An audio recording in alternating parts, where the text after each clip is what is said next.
এবারের মাধ্যমিক পরীক্ষায় অনুপাত ও সমানুপাত চ্যাপ্টার থেকে এই কোশ্চেন নম্বর 10-এর 1 এবং 2 দুটোই তো একই ধরনের অঙ্ক। তো এই দুটো অঙ্কের মধ্যে যে কোনো একটা অঙ্ক এবারের মাধ্যমিক পরীক্ষা আসার সম্ভাবনা আছে। এটা আমি আগের একটি ভিডিওর মাধ্যমে বলেছিলাম। এছাড়াও এই অনুপাত ও সমানুপাত চ্যাপ্টার থেকে অন্যান্য আরও কিছু অঙ্ক ইম্পর্টেন্ট আছে, যেগুলো অন্য একটি ভিডিওর মাধ্যমে আমি বলে দেবো। আপাতত কোশ্চেন নম্বর এই 10-এর 1 নম্বর অঙ্কটি যেহেতু আমি এর আগের একটি ভিডিওর মাধ্যমে বুঝিয়ে দিয়েছিলাম, তাই এই ভিডিওতে আমি এই কোশ্চেন নম্বর 10-এর 2 নম্বর অঙ্কটি তোমাদের করে বুঝিয়ে দেবো, ঠিক আছে? তো কোশ্চেন নম্বর 10-এর এই 2 নম্বর যে অঙ্কটি আছে, X square is two by plus CZ সমান Y square is to CZ plus A X সমান Z square is to A X plus BY সমান 1 হলে দেখাও যে A by A plus X plus B by B plus Y plus C by C plus Z সমান 1। তো এই কোশ্চেনটা আমি খাতায় এখানে লিখে নিয়েছি। আচ্ছা, কোশ্চেন এখানে প্রথমে আমাদেরকে বলেছে যে X square is two by plus CZ সমান Y square is to CZ plus A X সমান Z square is to A X plus BY, এটা কোশ্চেনে বলে দিয়েছে এবং এখানে এটা সমান 1 বলেছে, তাই তো?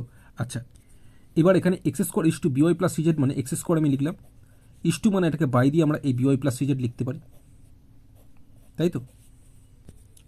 এরপর সমান দিয়ে এখানে একইভাবে আমরা ওয়াই স্কোয়ার ইস টু মানে বাই দিয়ে এই সিজেড প্লাস এক্স লিখতে পারি। একইভাবে এখানে সমান চিহ্ন দিয়ে এখানে কি যে জেড স্কোয়ার ইস টু মানে বাই দিয়ে এই এক্স প্লাস বিওয়াই লিখতে পারি, সমান 1 যেরকম আছে লিখলাম। এবার দেখো এই অঙ্ক মানে কোশ্চেনটা এরকমও থাকতে পারে, এই পুরোটা এরকম না থাকে এরকম থাকবে, X square by BY plus CZ সমান Y square by CZ plus A X সমান Z square by A X plus BY সমান 1 হলে দেখাও যে A by A plus X plus B by B plus Y plus C by C plus Z সমান 1। অর্থাৎ ঠিক এরকম থাকবে কোশ্চেনটা। তো যাই হোক, এটা সমান এটা সমান এটা সমান 1 যদি হয়, তার মানে আমরা এখানে বলতে পারি X square by BY plus CZ সমান 1। আবার এখানে বলতে পারি Y square by CZ plus A X সমান 1। আবার এখানে বলতে পারি Z square by A X plus BY সমানও 1, তাই তো? তাহলে সেক্ষেত্রে এই এক্স স্কোয়ার সমান এক্স স্কোয়ার নিচে এই যে বিওয়াই প্লাস সিজেড আছে এর সাথে যদি 1 কোনাকুনি গুণ করে তাহলে বিওয়াই প্লাস সিজেডই হয়। একইভাবে এখানে যে ওয়াই স্কোয়ার আছে এই ওয়াই স্কোয়ার সমান ওয়াই স্কোয়ারের নিচে এই যে সিজেড প্লাস এক্স আছে এটার সাথে 1 যদি কোনাকুনি গুণ করে এই সিজেড প্লাস এক্সই হবে। একইভাবে এখানে এই জেড স্কোয়ার সমান জেড স্কোয়ারের নিচে এই যে এক্স প্লাস বিওয়াই আছে এটার সাথে 1 কোনাকুনি গুণ করলে এই এ এক্স প্লাস বিওয়াই হবে। আচ্ছা, এবার কোশ্চেনে আমাদের A by A plus X plus B by B plus Y plus C by C plus Z সমান 1 উত্তরটা আনতে বলেছে, তাই তো? তো সেই কারণে আমরা এটাকে আগে টুকে নেব। তো সেই মতো এটা আমি খাতায় লিখে নিলাম, সমান 1টা লিখবো না, যেহেতু কোশ্চেন আমাদের দেখাও যে বলেছে এটা সমান 1 মানে এটার থেকে আমাদের উত্তরটা 1 আনতে হবে, মানে প্রমাণ করতে হবে, ঠিক আছে? তো যাই হোক, আমরা দেখতে পাচ্ছি এখানে আছে এ বাই এ প্লাস এক্স। আচ্ছা, এবার এক্স স্কোয়ারের মান আমরা জানি, কিন্তু এখানে আছে এক্স, তাই সেই কারণে এক্সকে আমরা এক্স স্কোয়ার করবো। তার জন্য এক্সের সাথে কত গুণ করলে এক্স স্কোয়ার, এক্সের সাথে এক্স গুণ করলে এক্স স্কোয়ার হয়। এবার বিষয় হচ্ছে এখানে এক্সকে আলাদা করে আমরা গুণ করতে পারবো না, আমাকে যদি গুণ করতে হয় তাহলে এ প্লাস এক্স পুরোটার সাথেই এক্স গুণ করতে হবে, ঠিক আছে? এবার এই এক্স তোমরা এখানেও পরে গুণ করতে পারো অথবা সামনেও এখানে গুণ দিয়ে দিতে পারো, এক্স ইন্টু এ প্লাস এক্স। নিচে এক্স গুণ করলে আমাকে ওপরে কিন্তু এক্স গুণ করতে হবে, ঠিক আছে?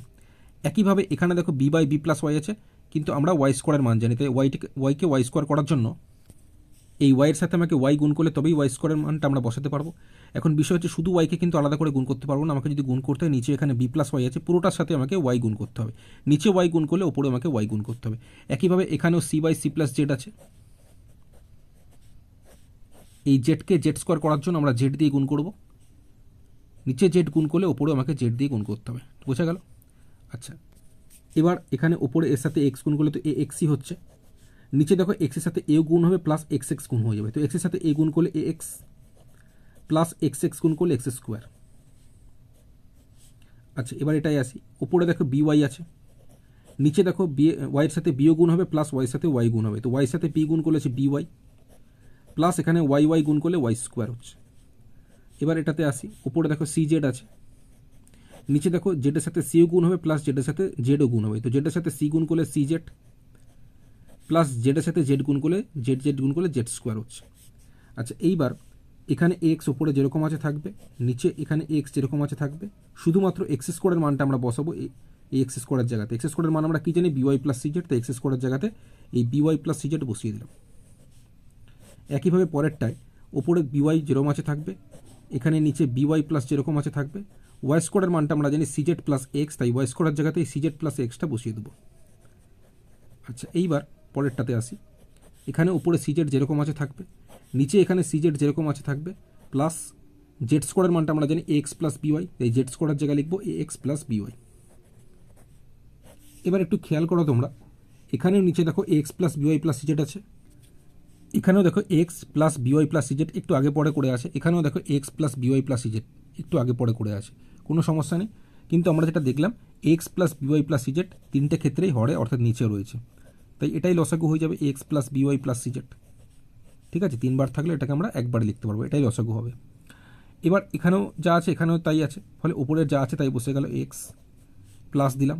এবার দেখো এখানেও যা আছে এখানেও তাই আছে, ফলে ওপরের বিওয়াই যেরকম আছে বসে গেল, প্লাস এখানেও যা আছে এখানেও তাই আছে, ফলে ওপরের যা আছে তাই বসে গেল। এবার ওপর নিচ যদি একই থাকে তাহলে তার মান কত হয়? 1, কারণ এটাকে এটা দিয়ে ভাগ করলে যেহেতু একই রয়েছে তাই ভাগ করলে 1 হবে। তোমরা কেটেও দিতে পারো, তবে কাটার দরকার নেই, পরীক্ষার সময় 1 উত্তর হচ্ছে। ঠিক আছে, তো আমাদের কিন্তু একই প্রমাণ করতে দিয়েছিল, 1 আমাদের চলে এলো, তাহলে প্রমাণিত।